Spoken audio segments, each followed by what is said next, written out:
we've got two phenomenal guests today that we want to talk about really two very critical issues in the state of Texas. We want to talk about education a little bit. We want to talk about the Texas economy and how those two issues relate to one another. At my far left, has anyone ever talked to you about being far left, no. Dr. Laffer? To my far left is Dr. Arthur Laffer. As we all know, he's a nationally renowned economist, best known for serving in both of Reagan's terms as advisor to the president. Also, he heads up Laffer Associates now in Nashville, Tennessee, and probably best known overall for the Laffer curve. I don't want to talk about Time Magazine too much because I don't always agree with what they say, but one of the things that Time Magazine said about Art Laffer at the turn of the century was he was one of the brightest minds of the century.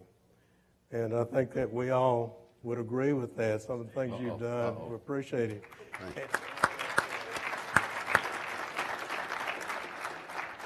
And speaking of bright minds, we have with us today Senator Dan Patrick, soon to be known as Lieutenant Governor Dan Patrick. Good to be here, everyone. Thank you. I want to know how someone who worked in both Reagan administrations can look this young and be this smart. Good question. Good question. Senator Patrick done a phenomenal job. I'm really amazed at your campaigns this year. Someone said last night that you ran a seamless, errorless campaign in the general election. I think you also did so in the primary, defeating an incumbent lieutenant governor. And Senator Patrick took a really phenomenal percentage of the Hispanic vote in the general election, even though he was running against a well-respected Hispanic senator. And I think you should be acknowledged for that victory. But I want to, before we start the conversation with you two, I want to take just a moment of personal privilege. I've been involved in politics too, you know, so we have that problem sometimes. I want to ask the audience a question. How many of you are from the private sector? Okay, all of those that think that your enterprise would be more efficient and more productive if it were run by government, leave your hands up.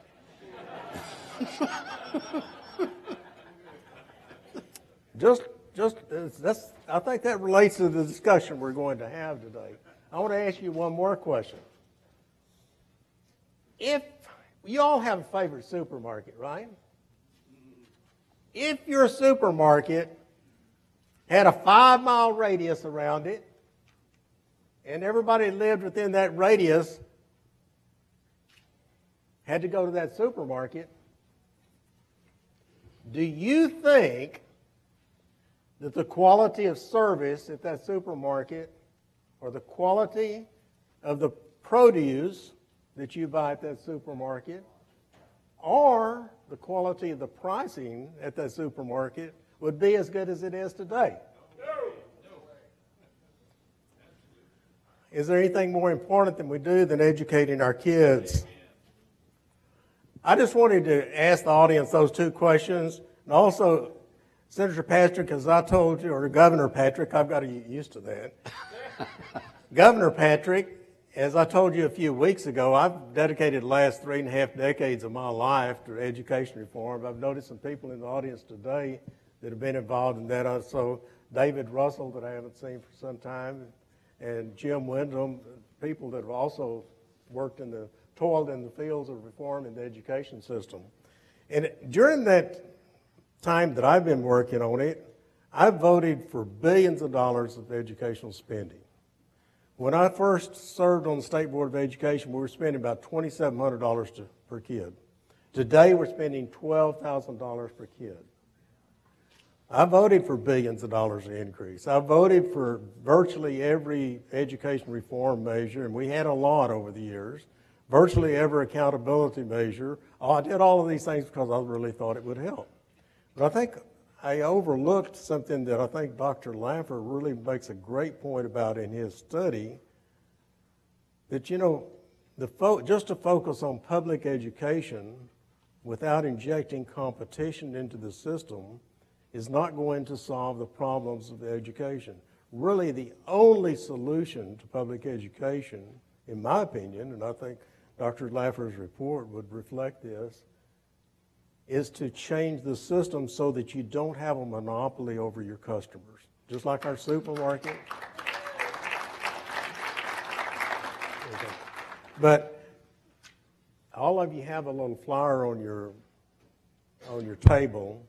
It's just a real quick synopsis of Dr. Laffer's findings from this latest report, which was issued or released publicly earlier today. And I'd like to start, Dr. Laffer, by asking you, could you give us a brief overview of the economic impact that you think the Taxpayer Savings Grant Program, and by the way, Campbell filed that bill, the bill that you're reporting. This microphone thing is there.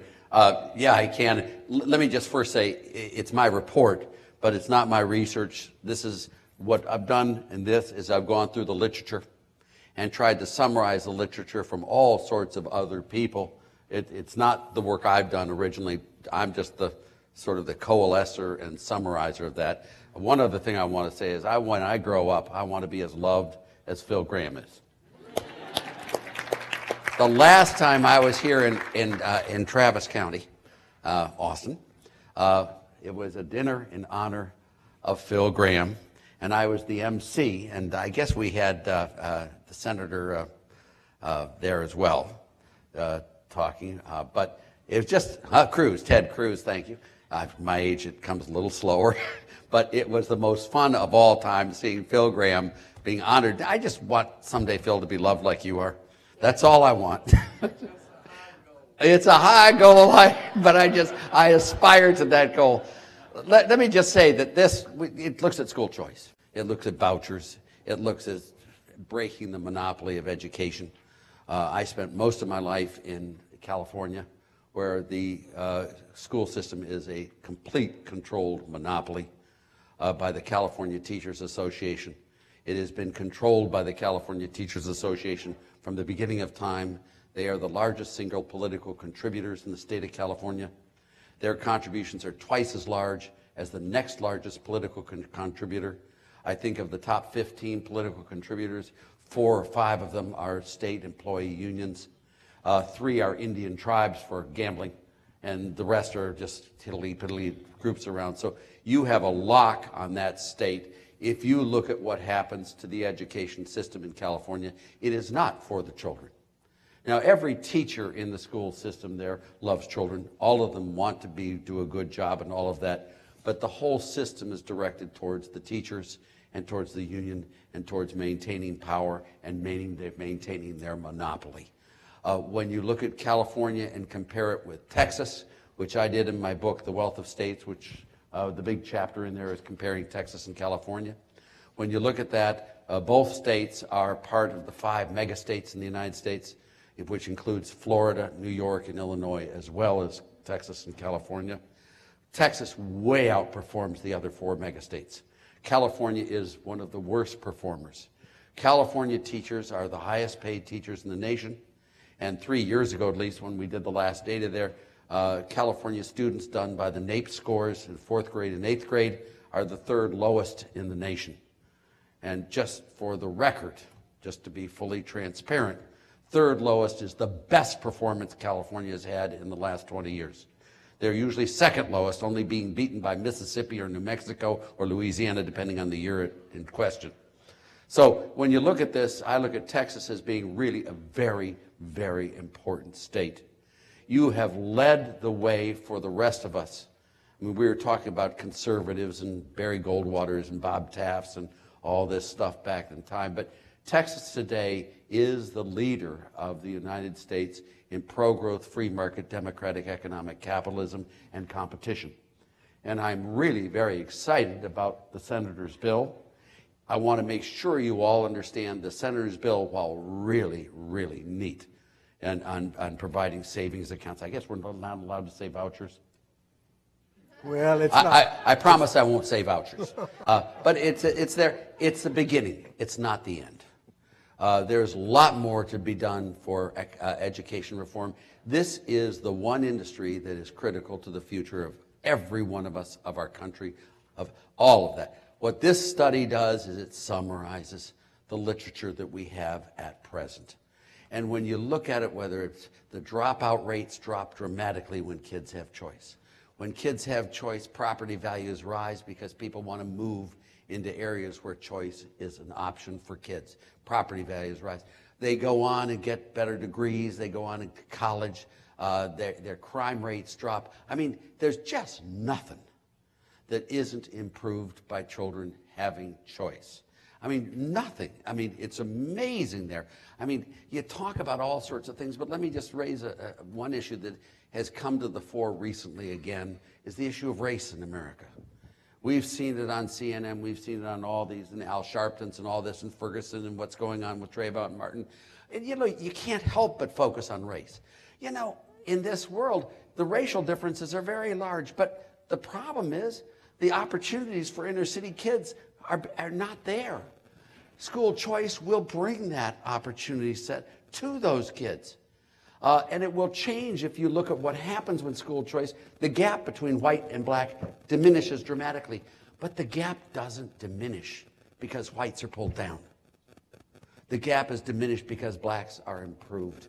You know, if you look at all of this, the economics, the earnings, the jobs, all of that, the unemployment rate, the gains to Texas would be so huge for this bill. And I beg you to go through and look at all these boring articles, and they truly are boring. But the preponderance of the information is just overwhelming. It's just truckloads and truckloads and truckloads of evidence in favor of school choice and competition. You've got to worry about two aspects. You've got to have choice in demand, which is for the students, but you also have to have choice in supply. You've got to have schools that are willing to be able to take people with their Texas Savings Grant plans. Not vouchers. It's not. I said I wouldn't mention it, but you've got to have the facilities to be able to do it. So you've got to free both the demanders and the suppliers. If you look at this, the supplies will come by. It's like that Kevin Costner, I think it was, movie in Iowa, something like that. Build it, and they will come. You know, once you give these kids choice, you're going to see the free market produce private opportunities if you don't regulate the living heck out of them and stop them. So we have a system here, and I just love the whole bill. I think Senator Campbell is amazing. She's a toughie. Let me tell you, I hope to God I'm never on her bad side. You know, I think she was an ophthalmologist. I don't know what, but I worry what she'd do with scalpel with me. But it's really a wonderful bill. You are the future. You are the ones we're all looking up to lead us to the promised land. And if not in Texas, where? You know, if not now, when? Or to quote the president when he did the last line, if not you, who? No, just joking. But this is what's coming, and I just love it, and I love the opportunity. I want to thank all of you for letting me be able to do this research report and summarize all that literature. I had no idea when I started this just how much evidence there is of all these different disparate ones. Every single one of them shows the results. It's not like 9 out of 10 do it. No, 10 out of 10 show it. So I'll leave it there, but the output, the employment, the production, the tax revenues, the budgets of the state, all will be materially impacted. But most of all, our kids will be really improved. And how can you not love that? Governor Patrick, they've got to love it. But can I switch back to politics a little bit?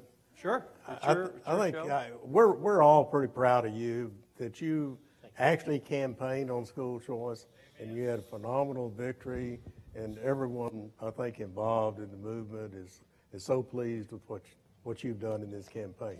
Thank you. But I wanted to also, I have to admit, I was really surprised with the percentage of Hispanic vote that you got running against Letitia. And we all know, I mean, a lot of political animals in this audience, so we all know that actually school choice is more popular with minority community than it is the overall state. Do you think that that might have contributed to the fact that you overcame running against a Hispanic lady, and you were campaigning for school choice. And if that could be the case, is that a potential issue that could lead to political partisan realignment in the state of Texas? It's great to be here, and just about everyone in this room, I think, voted for me and helped me get elected. So thank you very much. I wouldn't be here without all of you. Made a lot of new friends whose faces I'm seeing as I look through the audience. Let me introduce two senators. If there's another here, I don't see them. Senator Larry Taylor, would you please stand up, who served on education, represents the greater Houston area. Our new senator who took the Wendy Davis seat, Connie Burton, please stand up and say hi to everybody.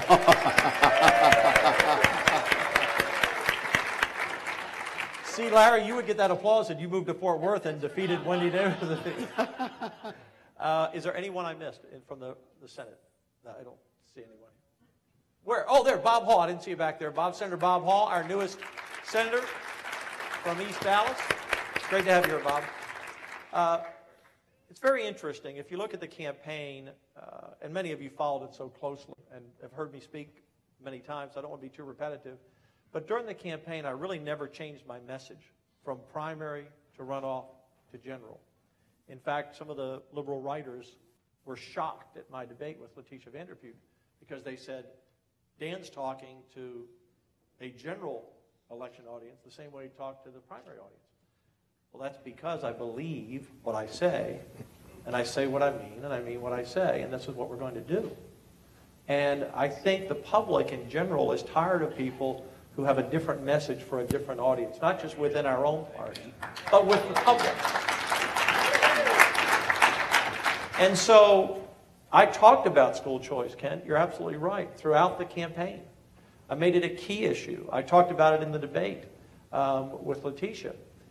The gold standard was when George W. Bush was elected governor. He got 40% of the Hispanic vote. At a time, by the way, when there was not as much controversy, even over some issues like border and immigration. I'm pleased to say that General Abbott and I, combined, male and female, received 46% of the Hispanic vote. Wow. And I actually won the male Hispanic vote with 52%. Now, how do you do that when you're talking about border security, which is another issue another day, and school choice, and life? Well, you just answered the question how you do it. Because just because you're Hispanic doesn't mean you don't believe in the same issues that Anglos believe in. For example, strong pro-life community, want public safety on the border, and they want educational opportunities for their children. That's what they want. And so we as Republicans just have to remember, talk to people as people. The Democrats talk to them as groups, and they've misread them. Actually, I believe that many Republicans in Washington have misread Hispanic voters as well and African-American voters. We did pretty well with African-American voters as well. We already have school choice. If you're rich enough, you send your kids to private school. Some of you in here qualify. If you are mobile enough, you move to the suburbs, to a better school district. Some of you here qualify. But if you are poor, and you're a single working mom particularly, we have a lot of single mom families, where a grandparent is a guardian raising a child in the inner city, where we have in some schools a 50 to 60% dropout rate, in some districts 40% dropout rate, in schools where 95% of the schools are minority students. You don't have money for private school, and you can't move to the suburbs because you take the bus to work. So to me, it is immoral to say to that parent, you know what, you're just not as equal as someone else, whether they be black, white, or brown. It's not a black and white thing. As I say, we don't have white flight in American cities. We have school flight. People leave for a better school. They don't want to sit in 2 hours of traffic in DFW or Houston just because they enjoy the commute. They go to a better school district. So we can't lose on this issue because we have the high ground. And the Democrats, I hope, will come around. But what Art just said is true. If not in Texas, what other state? We have the governor, the lieutenant governor, the controller, the attorney general, every other statewide. We have 20 out of 31 members in the Senate. We have, I'm not sure how many House members, 98, 99 in the House. We have no excuse. We have no excuse, and I know you all know that. And so last session, we actually had Senator Eddie Lucio, who supported our education grant bill, actually carried it the year before, and hopefully more Democrats. It's not just about the money. If it were, Washington, D.C. would be doing very well because they spend more money almost than anyone. New York spends $22,000 a child. We spend $12,000. We do better. California spends more. We do better. And look, where there's money needed, strategically, we can put money. I'm going to support funding in reading specialists so that every child has to learn to read or they can't get promoted beyond the 4th grade. We need to do that. But it's not about the money. It's about parents who care, teachers who care, and if you show me parents who care and a teacher who cares, I'll show you a successful outcome. We need more charters, and we passed a sweeping charter bill last session. That's part of choice. We need to give, one of the bills that we worked on last session, and then we'll go to the next question, I don't want to monopolize this, but so you know, is we said, I mean, do you think this is draconian? I don't think this is a draconian issue. Say, if you're a child and you're at 150% of the poverty level, you're in a school that the state of Texas says is a failure. And by the way, out of our 8,500 campuses in Texas, we say that 971 are failures. 10%. Mostly in our bigger cities. So you're 150% of poverty. You're in a school that the state of Texas has certified as failed. You can't get into a charter because there's none available. They're crowded, full. You can't get into another public school. That child should not be sentenced to that school that's a failure because he has no chance, and I'm going to fight for that child. And we as Republicans, and hopefully Democrats, will join us and finally break through this session to begin the process of giving more parents choice. And in terms of the supply, as you said, there's two. Do we have the supply? I can tell you the Catholic school system, the Jewish school system, the Protestant school system all supported our bills last session. They're ready. You have buildings in the archdiocese across our big cities that are empty. Their schools are not doing well. They're ready to take it, and we will have the private sector step up. So, we have 5.1 million students in public schools in Texas, 300,000 homeschooled, 250,000 in private schools, and about 150,000 in charters, about 5.7 million students. We're not going to put 300,000 in private schools. You know, we wouldn't have the supply if we had the will to get it done by everyone.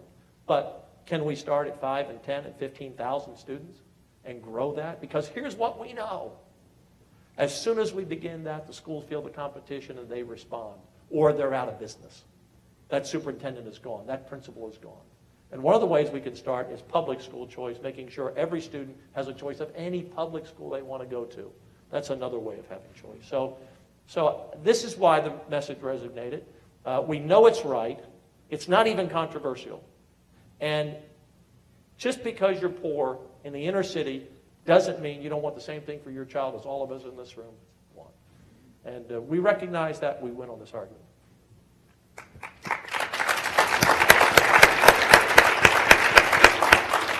Dr. Laffer, you had some pretty impressive numbers in your report, like 1% increase in GDP, which is huge. You talked about the 20% property value increase, and like 500,000 to 1 million new jobs over 10 years, and those really some big numbers.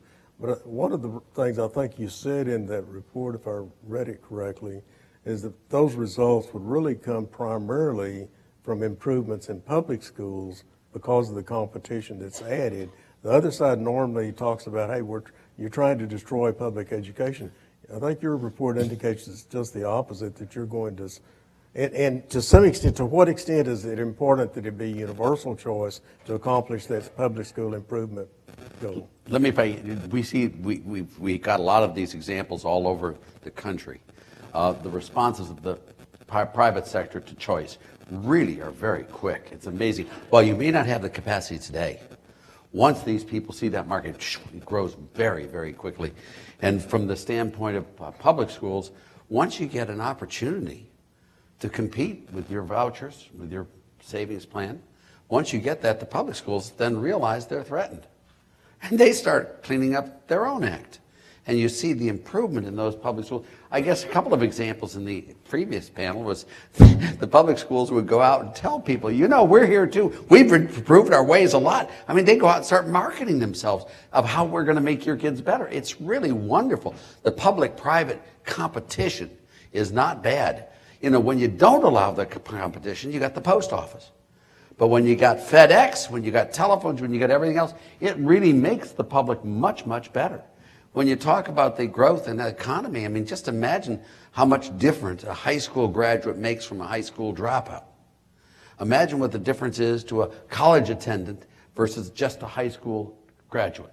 Just imagine how much more a college graduate gets paid than a college dropout. So when you're talking about GDP growth, you're really talking about elevating the whole process up quite a lot. So when you're talking about 1% growth per year, and then you put that into tax dollars, and especially, you know, with the bill that's being proposed, because you're only going to be transferring in the savings account 60% of what the cost is. You're going to have a lot of savings in the schools as well, and those schools are going to be able to handle things a lot better. So all of that's there. I just more than excited. I don't think the public schools will suffer at all. I think the public schools will be much better. They'll be better funded. They'll be better performing. We have some other things we have to do and go on. We have to break the lock of tenure. I mean, a teacher who does not teach well should not be allowed to teach. That's just all there is to it. And you shouldn't have a tenure system that allows it. And likewise, you should have merit pay for teachers. Teachers who teach well should be paid more than teachers who don't teach well. And everyone knows who they are. The teachers know who they are. The students know who they are. The administrators all know who they are. You shouldn't have this lockstep of everyone gets paid the same. But those are for another day, another time. But the economic gains from putting in competition would be enormous here in the state of Texas. And the savings that create the gains, you know, governments educate, medicate, incarcerate, and regulate. And if you have an education... Could you do that again? I loved it. Educate, medicate, incarcerate, and regulate. Okay, thank you. In any particular order. He just came off the campaign trail. That's wonderful. I love it. You know, he did the Laffer curve on the back of a napkin. I did educate, medicate, incarcerate, regulate on the back of a napkin. The point is that any of us, no matter how smart you may be and educated, you can obviously have a serious illness. But in general health, if you're more educated, you're going to be healthier. Saves cost on the medical side, which is a growing part of our budget. You're less likely to have a child out of wedlock. You're less likely to end up in jail. So it's a cost savings as well as the great opportunities for those students. And to be sure that, you know, we hear all this about spending. You know, we're not spending enough. Those failing schools I was telling you about, we've been spending billions, as Ken said, how it's grown over the years. And they were failures when he was in the House and he was chairman. They're still failures. It's not just about the money. About 53% of our budget is spent on education, K through 16 in Texas. 30-some% is spent on health care and 10% on public safety. So over 90% of our budget's in three areas, and education is more than half. So when they talk about more spending, you know, I really ask those who are the spenders, are you willing to negotiate on reform? They don't want to do that. They don't want reform. They just want more money. And where would that money come from? Do you want to take it out of health care? I'm sorry, we can't do that because that's pretty much federally mandated under Medicaid. Or you want to take it out of public safety? Well, we don't want to do that. So where's that going to come from? Oh, higher taxes. Let's tax the public more. Let's tax the businesses more. But let's not hold the schools to be any more accountable. And so it's not about the money. And again, there can be some specific areas we need to do things. But we need the reform dramatically. Let me just add to that. I mean, if I can, in the book Wealth of States, which I compared Texas and California carefully, and I compared all 50 states, to be honest with you, over the last 50 years. And if you look at the amount of money spent, it's not the right metric. For example, California has about 50% less full-time equivalent employees per 10,000 of population in education than does Texas. yet California spends more than does Texas. So it's not really how many dollars you put in there, it's what you put it in the sources there. Texas is doing really, really well. The whole proposal here is not because Texas is a failure, and I know you've got a lot of schools that are, but the really thing is you guys are doing really well. This will rocket you into the next universe. So it's taking something good and making it even better. It's not correcting something that's awful. And it's the foundation for, I had a meeting today talking about economic development and workforce. Education is the foundation for the workforce of the future if we're going to continue to grow. And I'm a real, those of you who've gotten to know me and those of you who know me, you know, I'm a doer. Let's go. Let's get this done. And I mean, let's be thoughtful about it and make sure we're on the right path. But we can't. Condoleezza Rice, I heard her speak at a graduation, not a graduation ceremony, an education conference, and she said a lot of people when they talk about education talk about, you know, we need evolution in education, and we need, no. She said we need a revolution. And that's what we need, a revolution, because every 2 years we kick the can down the road of not doing anything, and we made some pretty significant changes in education last session. Larry Taylor was a part of that, focusing on career, not just college, and preparing people for jobs, reducing some of the testing, some of the things that we had to address. But there's so much more to do. By the year 2040, it's estimated we'll have 20 million more of us. There are about 27 million of us now. So 20 million more people in 26 years. You'd say, well, that's enough time. That's only 13 sessions. We vote on bills basically in April and May. That's 26 months, 13 sessions times 2 months. We have 26 months, folks, to reform education and prepare for 20 million more people. We have 332,000 teachers. It means we're going to probably need 500,000 teachers. And by the way, only 1 out of every 3 math teachers has a math degree today, and 1 every 3 out of science teachers has a science degree today. Plus, you have the attrition of the. We have tremendous challenges ahead, but tremendous opportunities, and we do not have time to waste. Let me say something about school choice. I just have to speak to this. 2 groups have primarily killed, I just have to be honest, school choice. And it has been inner city Democrats, and not that rural Republican representatives don't want to do it, but pressure from rural superintendents. We are not taking any money away from any superintendent in any school district. And they seem to think that that's what we're doing. One of the plans that we had for school choice said, if your child qualified, as I told you before, all those qualifiers, we're going to let you take 80% of the funding and go to a private school. The school gets to keep 20%, and they lost the student. I had a superintendent who said, Dan, if you pass any kind of school choice, I'm going to lose funding. I said, why? Of course, I knew the answer, but he said, well, I'm going to lose the student. I said, well, then you should lose funding. I could be teaching the student. And I said, let me ask you this. What if little Johnny Smith, his father gets a job in Virginia, and he moves with his dad? You think that's a good idea? You don't want to break up the family just so you get funding, do you? Because when Johnny leaves to move to Virginia, you lose the funding for him. That's right. I almost offered a bill last session, just to make the point, to prohibit anyone from ever moving out of a school district for a job. Connie, it might bring a lot of attention this time. My point is, we're not undermining the school funding system. It's 5 million students. And once you focus on 5,000 or 10,000 or 15,000, that will awaken those who are not for reform. And we can't handle many more of that in the system right away anyway. And the other group that we have to have, and we lost this by 1 vote on the Senate floor. I carried this bill in 2009. I thought I could surely get this support. We must have school choice with children who have severe disabilities. To say to a parent, I'm sorry, you have to keep your child in this public school, even though they're not equipped to handle that child's particular disability, is really shameful. And we have some public schools. My wife was a school teacher. We have some public schools who do a great job with children with disabilities. But we have other schools that just aren't equipped. And I've had families come to me where the parents have split up moved in because the father had to keep the job. The wife moved to a better school district because they had better education for their disabled child. That ought to be first on the list. First on the list. So my passion, my commitment this session is to do whatever we can. There are many options, and we can't give up the fight because the future of this family depends on it, the future of that child depends on it, and the future of Texas depends on it. If we don't get it right, we have difficult days ahead. You actually covered my next three questions. But Oh, sorry.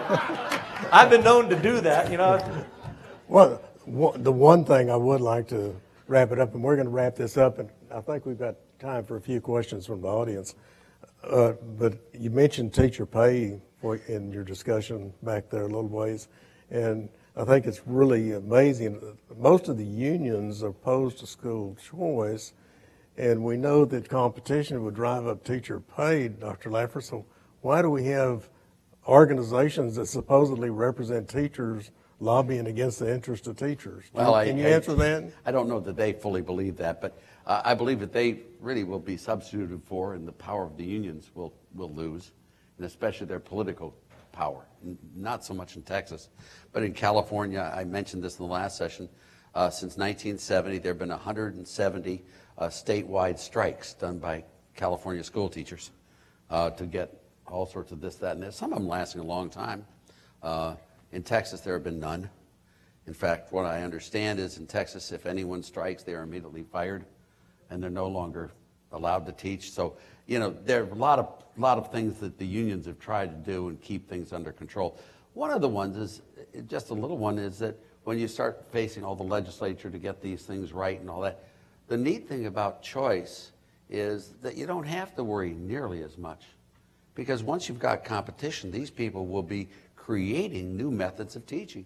Now, I don't have a computer. I've got a flip phone, and I am certifiably a Neanderthal. But there are people with computers and with education and with school things that can be done. The really major innovations, disruptive innovations in the education process that will be brought into the schools, not because the legislature votes for it, but because competition will really provide it. I mean, you have these programs where you can be taught on there, and you follow through, and when you get 10 answers right, they let you go to the next lesson. But until you get the 10 answers right, they keep you there. So it's not a one-size-fits-all, which is a classroom model. This will be an individually focused school system with all the modern, you've seen those kids in the game sets all the time. I want to slap them silly. But they all do that. I mean, it's amazing how you can get advances through that way. Senator Graham has a question. Yeah, my wife always tells me, come to these things, be pretty, but shut up. I'm going to violate this here because I feel very strongly about this subject. And I want to focus on the politics of it, okay? We won the debate. Anybody who's ever seen the movie Waiting for Superman has read Harriet Beecher Stowe's Uncle Tom Cabin in the debate about slavery. We won this debate. The teachers have no credibility whatsoever, but we're not winning the political debate in the legislatures, in my opinion, because we're doing it in the one way that guarantees we fail. We're focusing only on the part of the constituency whose leaders are already committed that they're against us. No matter what you do in the inner city, the, quote, inner city leaders are going to be opposed to it because they basically have sold out to the liberal establishment. The teachers understand that any choice ultimately kills them. So you've got no more opposition. I mean, you've got all the opposition you're ever going to have, but you don't have any political support. Where is the political support for choice? It's basically among middle-income Americans that would like to have a choice. So I don't understand why we don't do this, and this is really my question. If we did it where you have a choice, you can take some percentage of the money that you're spending as a taxpayer, we'll give it back to you. And you can send your child with that money wherever you want to send them to school. And then we may let the school keep some percentage of it, and maybe we could set it up where in 2 or 3 years, if we had enough savings, we could give the benefits to people that are already in private and parochial schools. If we did it that way, we'd have a huge constituency. This would be a massive issue among Hispanics, people who would like to send their children to parochial schools, and we would really begin to win on it. But as long as we decide, as we go about it, where we just take a little bite in an area where we have no constituency, I just don't see us winning, even though we won the moral debate, we won the intellectual debate, but we're not winning politically because we're making a proposal that has no constituency. And that proposal in most states is, let's do it in the inner city failing schools. Well, I hate to tell you, but if you're a duck hunter, you're hunting ducks in the desert. Okay? This is not going to create a constituency for you. I mean, you're going to do God's work, and it's important. And God knows it's an outrage, Governor, just as you're saying. It's outrageous what is being done. But if we want to win this thing, we've got to bring Middle Texas into it. And the way you do that is give everybody a choice. And what is y'all's response? Well, doesn't this bill exactly do that? It does, and I want to respond to the senator's question because actually, Senator Graham, back when I was in the House and carrying the low-income choice bill, I went home one time to a town hall meeting, and I was so proud of this school choice bill for low-income kids. And you know what my Republican primary voter constituents told me? Kent, what the hell are you doing for me? And I think that's your point. If we broaden it and make it available to everybody, we build a constituency. Also, on that point, the ballot language on the Republican primary 2 years ago tracked Donna Campbell's taxpayer savings grant bill. It actually tracked the language of that bill, and 83% of the Republican primary voters voted for him. But Dan and Donna and all of them last session had a lot of resistance from Republicans as well as Democrats. So yeah, I put my 2 cents in. I'll turn it back to you. Senator, you are correct. But I think Texas is in a unique position at this moment in history. Because while we know the people in the inner city support us, we know their representatives do not. Even if in their heart they do, and I know some do, but politically, you know how that works? You've been down that road a long time. You've forgotten more than I know about things in politics. But we're in a unique situation. We have the majority in the Senate. We have the majority in the House. And we ought to be able to pass whatever we want. And it should be widespread, I agree with you, for everyone. And we can support that. But I believe that we can get this done. And I believe the people in our Republican districts understand the issue enough now. They want the same opportunities, but they understand that their children's future will be limited if they live in a society of have and have-nots, because so many other students, about half in our state or in big inner cities, don't have an education.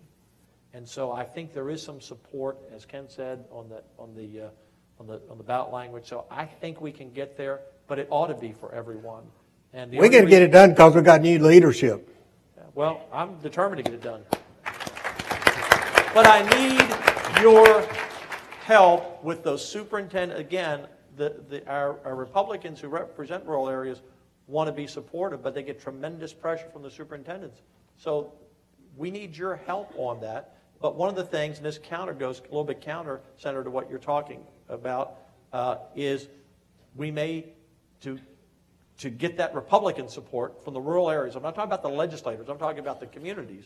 The influential educators who very often have more employees in most counties that help get those people elected, is starting with a bracketed bill for Dallas and Houston and San Antonio, and start there and at least knock down that wall of opposition and begin in our suburban and urban areas. But I hear what you're saying, and don't disagree. I just think, and not to try to dominate, Sure. I think your chances of winning on letting everybody have choice are much greater than winning on letting a few people have choice. That's my point. I know. I don't disagree. I don't The disagree. thought is, we'll do it a little It's at a true. time and start where we can, we can help people who need the help most. Right. And I don't think there's anything wrong with that thinking, other than that it doesn't work. Well, it hasn't worked. You're right. We need to go at this thing where everybody has the choice, and if Republicans don't vote for it, we ought to know who they are. I found when I was in Congress, it was hard to fight a war until somebody had been shot. And if you keep saying, well, we're going to fight the battle, when we got everybody ready, they never get ready. They'll never vote for it until you call a roll. And I think if we call a roll, they'll vote for it. Well, we had, you'll be happy to know, back on our 2009 bill for choice for students with disabilities, every Republican voted for that bill. And last session, every Republican supported our school choice bill. But it was blocked by the 21-vote rule in the Senate. And we're focused on The Campbell bill, from what I understand, does everyone. The Campbell bill does everyone, and I couldn't agree with Phil more. Can you imagine if we had in 81 tried to do a tax cut for a third of the population? It just makes no sense. If you're going to do a tax cut, do it for everyone. Just cut them across the board. And the same thing here. Everyone should have choice, not just poor, not just rich, not just black, not just white. The whole shebang should have it. And I think you not only will get all the Republican votes, which I love the voting, but I think you get all the Democrat votes too. You know, when we passed our tax bill in 1986, the 86 Tax Act, which cut the highest rate from 50% to 28%, pretty good cut for on rich people. It cut the corporate rate from 46 to 34%, not too bad for stockholders and those people. We took 14 brackets and turned it into 2 brackets. We got rid of all the deductions, exemptions, and exclusions, so it was revenue neutral. The vote in the Senate then in 1986, 97-3. 3 Democrats voted against the bill. That was it. Al Gore voted for it. Howard Metzenbaum voted for it. Alan Cranston voted for it. Teddy Kennedy voted for it. Pink and tall Bill Bradley voted for it. Why did they vote for it? Because it was right. And that's why we're going to get the votes on this too. But you got to do it for everyone. Phil, I didn't even know that was an issue here. It should be and has to be for everyone getting the choice, not just one group of the citizens. Although I love it that we bring the poor, the minorities, the disenfranchised back into the mainstream. But that's not something you should single out and have as a separate bill. And let's see if we can get another question in. And by the way, Senator Graham, the polling, statewide polling indicates the universal choice is about 5 percentage points more popular than low-income choice. Somebody back here. David Carter from Temple, Texas. I think what we're talking about here, I'm a fighter pilot, and we're got the tip of the jet at the sound barrier, and we can't break through the sound barrier because we don't have a big enough afterburner, or don't have an afterburner. Where we get blocked in the Texas legislature is when the Speaker of the House appoints committee chairs who will not bring a bill up to be heard. If that thing does not get a committee hearing, the majority that all of us have elected all over the state is never going to get a chance to vote on that bill. You want to take that, or do you want me to take that? Well, my job is to get the bill out of the Senate. And by the way, it's never been done before. So if we get a bill out of the Senate for some form of school choice, at least that'll be the first historic step that we will take. And look, I have 20 great conservative Republicans. It's the senators who will lead. I will do everything I can support them, and I have great confidence in our Senate on many issues that all of you care about. I would just add, my opinion is if we have 76 solid, firm, hard votes in the House, then we will get it passed. There's ways that I just don't see it. The MO of the House is normally if you got a majority, you can get it done. Somebody over here. Yes, ma'am. Nope. I'd like to back up to the study for a minute. What did you find school choice does in general for teacher salaries? Teacher salaries could go up in the school choice. Yes.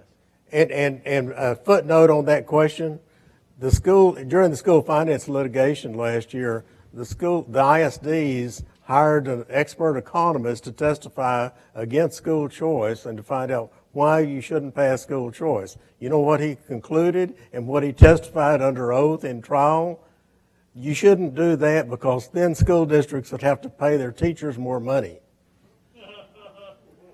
And by the way, I was surprised the press didn't pick up on that. I really thought that was a newsworthy item, but somehow or another it never made the cut. We shouldn't pass school choice because we'd have to pay your teachers more money. let's be very clear about our teachers. It's like, if you had 330,000 employees in any company, you're going to have the bottom 10% that always churn. You're going to have the top 10% that are your superstars, but most are going to do a very good job. Most of our teachers do a very good job, and most of the teachers are just given bad information by their unions.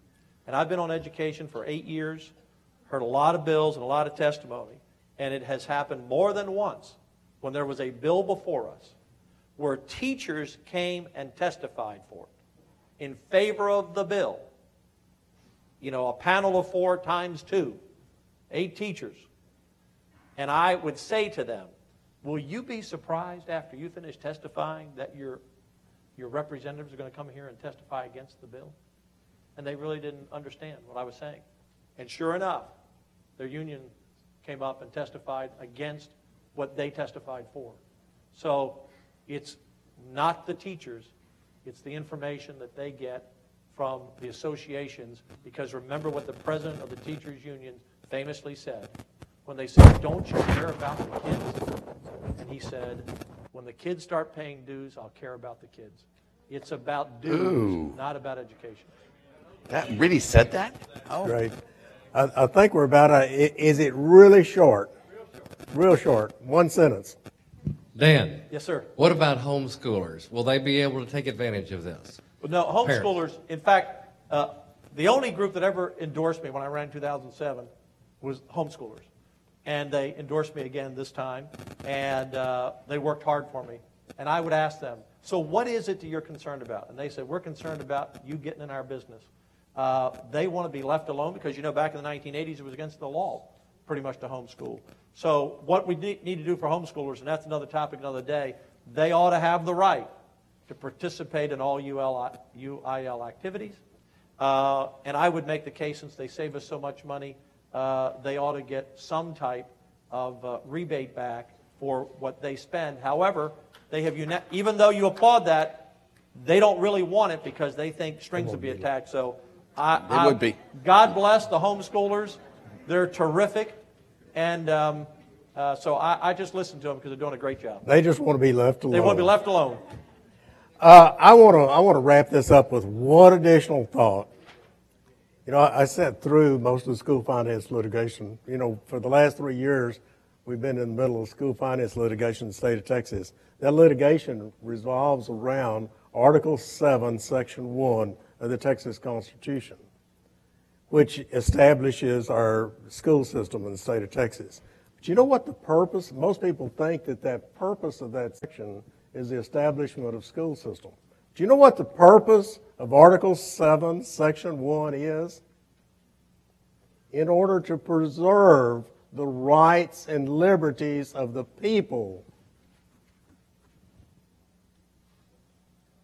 That's the purpose of that clause. So a general diffusion of knowledge being essential to the preservation of the rights and liberties of the people, the legislature shall establish and make suitable provision for an efficient system of public free schools. So when we deny through statute or through law or the structure of the system we put in place, when we deny parents the right to make that choice, aren't we really doing just the opposite of what the founders of our Constitution intended to promote liberty and rights? What's a more basic fundamental right and liberty than the right to determine what's the best education for your child. Dr. Laffer, thank you very much for your report. Great work. We appreciate it. I'm sure we'll be working on that a lot. Dan Patrick, you're our hero. We really appreciate your leadership on the issue. Give them a big round of applause.